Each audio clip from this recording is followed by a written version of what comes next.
Hello, and welcome to another edition of Todd Talk, where we take teaching theory and turn it into teaching practice. So for 2020, my goal is every month to provide a Todd Talk that will act as a toolbox for enriching students. So in other words, what are some specific strategies you can do with students to enrich them? What are some things that you can offer to challenge students? That will be the focus of my 2020 Todd Talks, and I will do 12 of these, one a month. And they may be a bit longer than the typical Todd Talk, but not by much, just so I can fit in all the resources that I need to fit in. So today I'm going to be focusing on in-class enrichment options. So these are relatively low impact when it comes to your own teaching. So in other words, you're not changing your curriculum. You're not doing anything that you would normally be doing in the classroom. These are just additional enrichment that you offer in the classroom, whether it be at the back of the classroom, in a tray the kids go and know to go from, to having it on a bulletin board, to whatever. But it's just options for kids, especially those kids who finish their work early. And then don't have anything to do. These would be options that kids could turn to in order to challenge and enrich them. So I'm going to provide 5 different options for these extra in-class options for enrichment. The first one is what I call 4 corners. In my classroom, in each of the corners, I would place a high interest project that students could work on. So if students finished something early, they could go over to one of the corners and either start on one or continue on one. And these projects may take them an entire semester to work on. They may never finish them. But the idea is that they were there as an option. And I tried to make it not curriculum specific, but content specific. So if I was teaching a math class, my projects had to do with math. Same thing with science. And so I tried to make sure that they were high interest, but still were teaching them something in the process of doing that. So here's an example of some 4 corners projects that I would put in my corners. So what you see here is a career research project where students were given the task of researching a career that they were interested in and seeing exactly what into preparing for this career, what the career involved, and what they could look forward to when it comes to opportunities. I provided them with an outline, which just was the basic structure and the questions that they might ask when they're doing research, or should they be so lucky as to contact someone who is in their career that they're interested in and asking questions of this person. But again, this was not for a grade. This was not something that could be used for extra credit. It just was them pursuing an interest that they had in a career. And half the time, what ended up happening is students would find a career and that it wasn't for them. And that was just as valuable as finding information about their career, because it's important to learn early that you're interested or not interested in something, so you don't go down a path for a long time without realizing that's not the path that you want to take. This was in a science class I did with 3rd and 4th graders. And so again, it's just a high interest project where they took a look at the predicted weather for a week, and they compared that with the actual weather.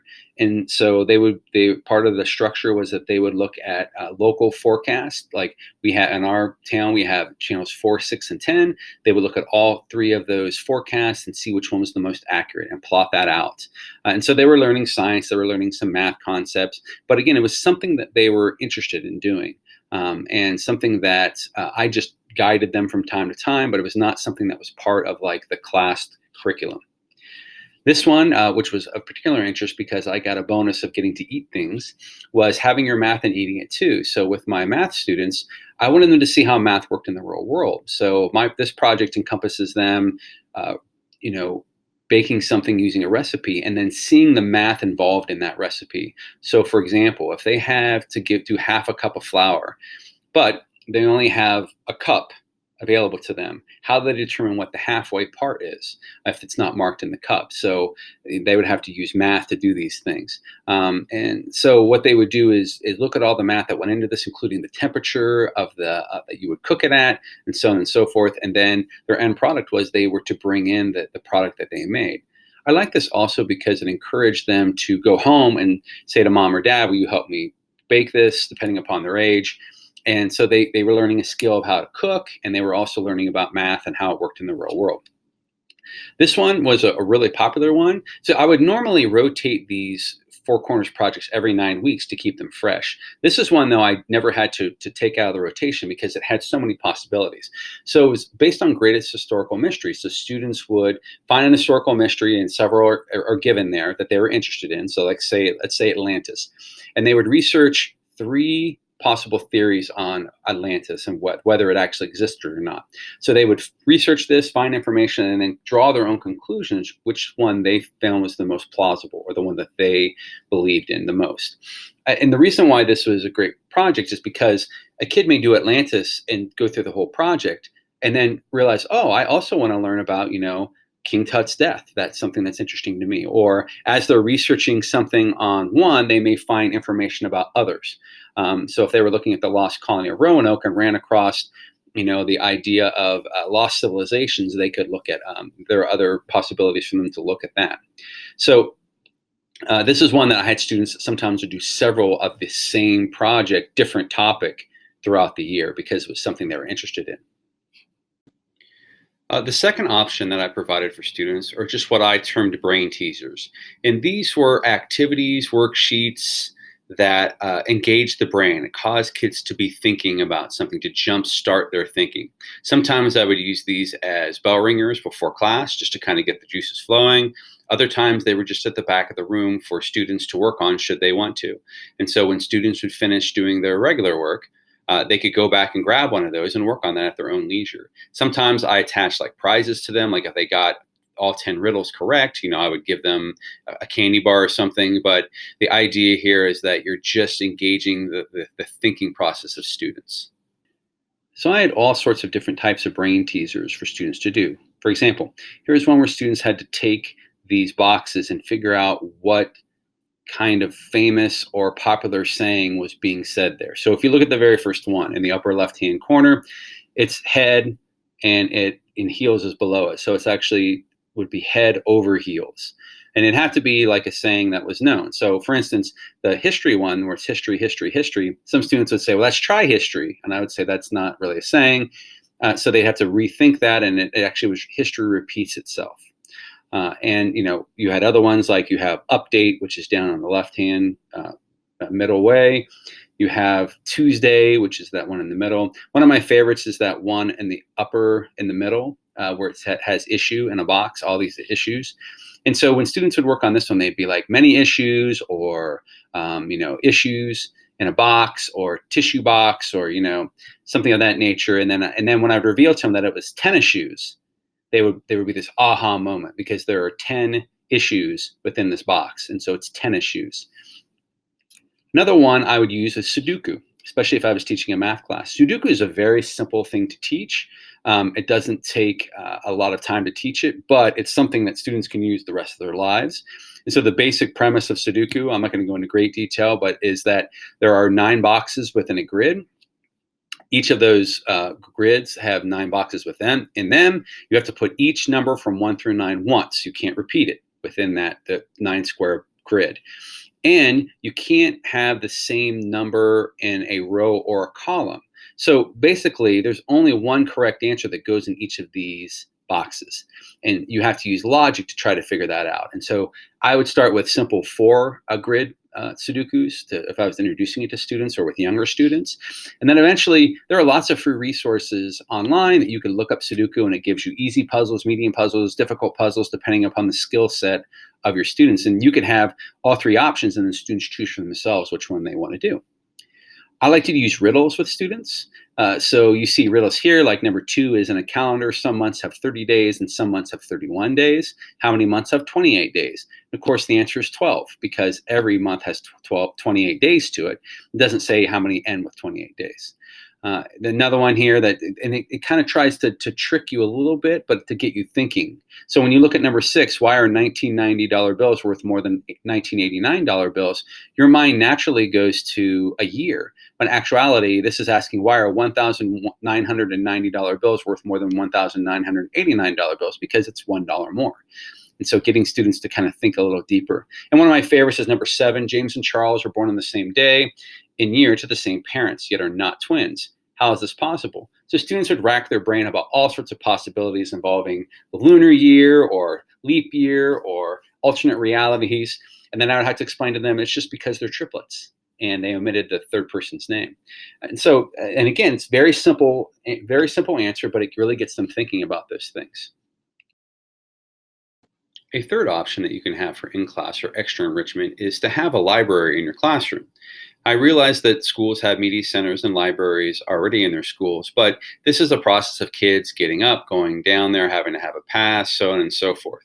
So having a ready to grab book for a kid who finishes work early, who's interested in reading, is always a good thing. So it doesn't matter if you teach social studies or science, just having, and they don't have to be social studies and science related, they just need to be books that kids would be interested in reading. So you don't want to put books back there that are not of high interest, and so students would never read them.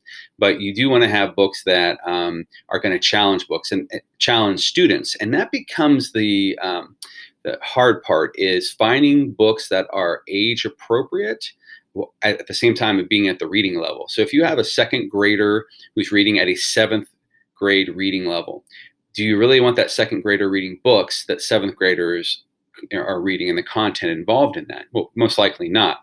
So it can be a challenge to find books that are appropriate. So what I've included here is a link to Mensa's website where they have recommended reading lists, where they provide a list of books that that would be good for challenging students at certain grade levels. I will say that it is very classic or older book heavy. So I do encourage you as much as possible to read yourself and to try to find books that are recent that also challenge students. So here's one of their lists right here, and this is for 4th to 6th graders. And you can see that the various books they have there, and the list is longer. This is just a snapshot of that. And then what you see here is the list for 7th to 8th graders. And so students you could just post this list in your classroom near your library. You could start with just a few books. You could encourage students to bring in their own books. You could have always had a book of the month where it's kind of the feature book, and anyone who read that book then would get a prize or whatever. And so, but it's just engaging students to read. That increases their vocabulary, and it's just going to make them better students in the long run. A fourth strategy that you could use would be for in-class and extra enrichment would have a problem of the week. So the problems of the week should not just be like a simple trivia answer that kids could look up online, but it should be kind of a rich question that requires them to think. So for instance, I have this question right here, which is, when my father was 31, I was 8, now he's twice as old as me. How old am I? And so students would have to try to figure that out. It would take them some time, and they would have to really think about it. So you could have, if you're a math teacher or you teach math in your classroom, you could have all sorts of math problems. I've included here a link to the math counts. They have a problem of the week archive where they have all sorts of problems of the weeks that you can just set in the back of your room, and again, give that as an opportunity for students to work on. It's not for extra credit, it's not for a grade, it's just an opportunity to enrich themselves. Another example would be Stories with Holes by Nathan Levy. These are general story problems where you have a story that's missing something, and then students have to try to figure out what is missing.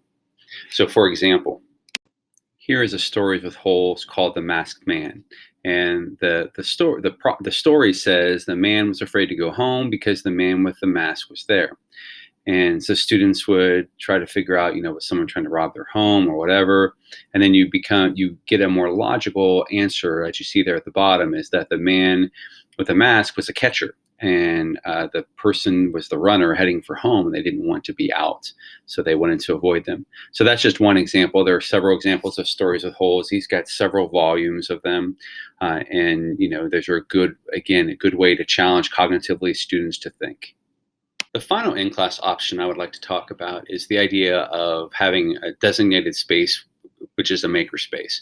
Makerspaces are a fairly new concept in the last few years, but in reality, they've been around for a long time. They just weren't called makerspaces. So when I first started teaching, I just had a cardboard box I had in the corner, and I threw old electronics in there. So if I had an old computer or a VCR or a toaster or phone, I would just throw it in there and let kids, take them apart and explore and kind of experiment with them.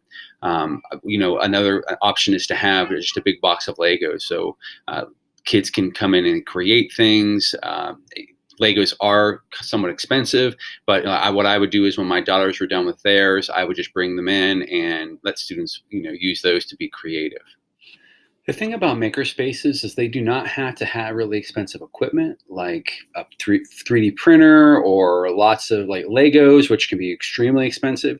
You can have very simple items to make your makerspace, and students can still be very creative. Matter of fact, sometimes the more simple the supply, the more creative students can be. And so here's a list of 10 things that are fairly inexpensive. You don't even have to buy some of them. You could just have students bring them in, or you can start. I was amazed at how when I started actually collecting toilet paper rolls, how many we went through as a family. And so, these are relatively inexpensive things that you could have students bring in, and so the class can create the makerspace materials rather than you have to foot the bill or to get the school to pony up the dough for those items. And so students could take any of these items and do really creative things with them, and do STEM challenges and things of that nature with them.